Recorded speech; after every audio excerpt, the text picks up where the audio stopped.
একজন গরিব হাল্ক ছেঁড়া কাপড় পরে একটি ছোট কাঁচা ঘরের সামনে দাঁড়িয়ে আছে। ঘরের দেয়াল ভাঙা, চারপাশে দারিদ্র্যের ছাপ, মুখে দুঃখের ভাব। বাংলাদেশি গ্রাম্য পরিবেশ। রাতের অন্ধকারে হাল্ক মাটিতে বসে আছে, হাতে খালি থালা। হাল্ক ভারী কাজ করছে, নির্মাণস্থলে ইট বা লোহা তুলছে। শরীরে ঘাম, মুখে দৃঢ়তা, শক্তিশালী ভঙ্গি।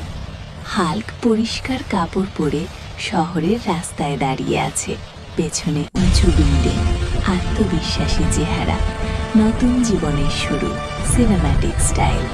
হাল্ক একটি দামি স্যুট পরে বিলাসবহুল বাড়ির সামনে দাঁড়িয়ে আছে। পাশে গাড়ি, মুখে আত্মবিশ্বাসী হাসি, সাফল্যের প্রতীক। সালিয়াডিক হিরো শট। ধনী হাল্ক গরিব মানুষকে খাবার বা সাহায্য দিচ্ছে। শিশুরা